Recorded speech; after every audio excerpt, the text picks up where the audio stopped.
Bonjour! Aujourd'hui, nous allons aborder deux nouvelles notions.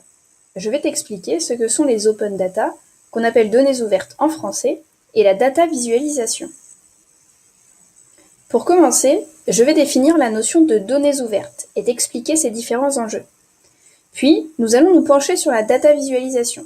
Et enfin, je te donnerai un exemple concret d'utilisation des données ouvertes dans les data visualisations.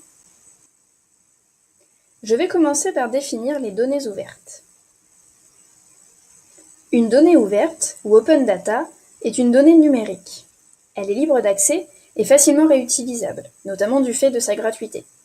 Elle est aussi accessible pour tous, peu importe que tu sois un chercheur, un étudiant ou un citoyen. Tout le monde doit avoir accès à une donnée ouverte.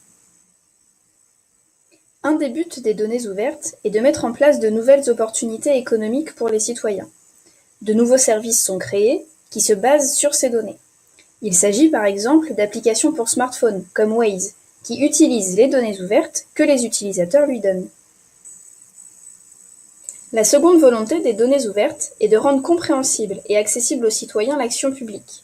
On cherche à leur montrer que le gouvernement, par exemple, est transparent avec eux. En donnant ces informations aux citoyens, on veut leur donner du pouvoir. Enfin, les données ouvertes permettent une modernisation des services publics, qui atteignent un certain degré de personnalisation. Les citoyens sont au cœur de la démarche. En octobre 2016, la France promulgue la loi pour une république numérique. À partir de cette date, des données publiques seront mises en ligne par défaut en France. Tu vois que même les gouvernements se préoccupent désormais des données ouvertes et légifèrent à leur sujet. Évidemment, toutes les données ne peuvent pas devenir ouvertes. C'est le cas de tes données personnelles, par exemple, qui sont, elles, protégées.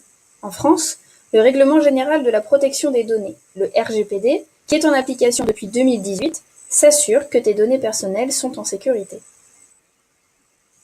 Là, tu peux te dire que les données ouvertes sont très pratiques et permettent aux citoyens de s'émanciper du gouvernement et de gagner en autonomie. Mais ce n'est pas tout à fait le cas.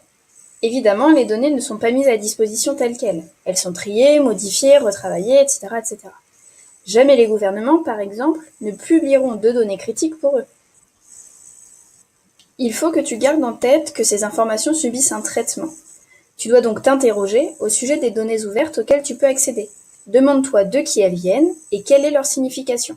Exerce ton esprit critique. Maintenant que tu en sais plus sur les données ouvertes, nous allons passer à la data visualisation. Le but de la data visualisation est de donner plus de sens aux données ouvertes.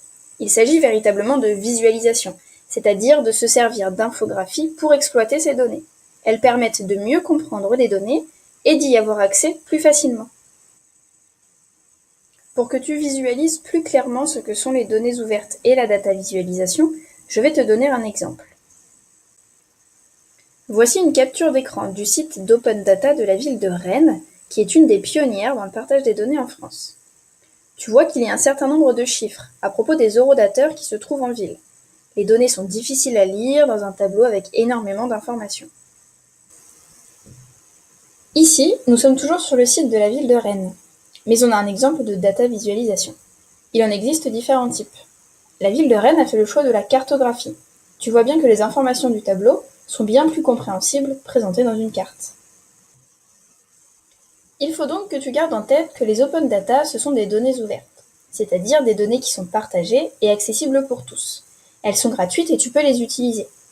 Elles ont de nombreuses utilisations, notamment dans les relations entre les gouvernements ou les administrations et les citoyens et les citoyennes. La data visualisation permet de représenter ces informations, notamment dans des infographies, et de les rendre plus compréhensibles.